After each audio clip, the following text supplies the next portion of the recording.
지난달 서울 지하철 5호선에서 불을 지른 60대 남성이 탑승객 160여 명에 대한 살인미수 혐의 등으로 구속 기소됐습니다.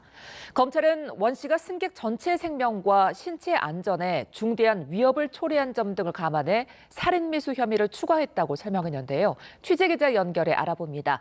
윤태인 기자, 원 씨가 불을 지르던 당시 상황이 담긴 영상이 공개됐다고요? 네, 검찰이 공개한 당시 영상을 보시겠습니다. 지난달 31일 오전 8시 40분쯤 지하철 5호선 전동차 안입니다.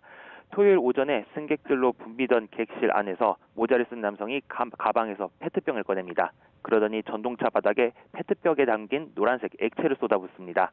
원 씨가 바닥에 휘발유를 뿌리는 장면입니다. 놀란 승객들은 자리에서 일어나 모두 도망치고 일부 승객은 휘발유에 미끄러지기도 합니다.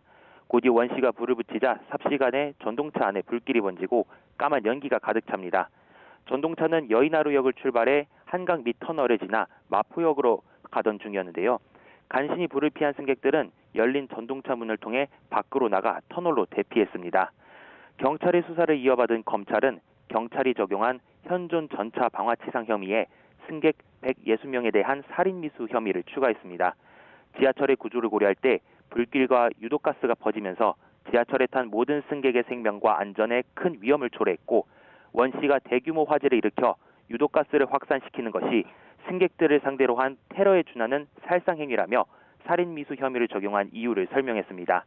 검찰은 지하터널 대피 영상 분석 결과 지하철에 탑승했던 전체 승객은 481명으로 특정되지만 공소사실 특정을 위해 피해 신고를 통해 현재까지 인적사항이 특정된 승객 160명을 살인미수 피해자로 적시했다고 밝혔습니다.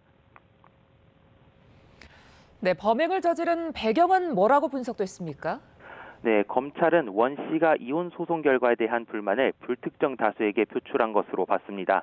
검찰은 대검 통합 심리 분석 결과 원 씨는 사이코패스는 아니지만 이분법적이고 자기중심적인 사고의 특성을 가진 것으로 조사됐다고 말했는데요.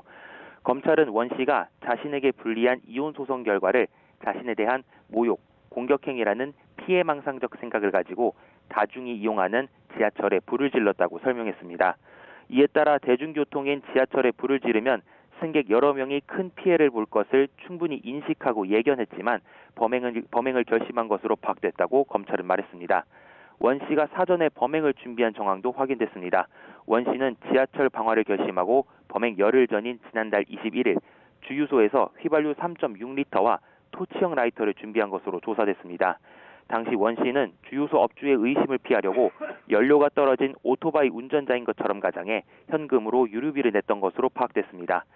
범행 전날인 지난달 30일에도 원 씨는 휘발유를 가지고 1호선과 2호선, 4호선을 번갈아 타면서 서울 시내 주요 지하철역을 배회하며 범행 기회를 물색한 것으로 드러났습니다.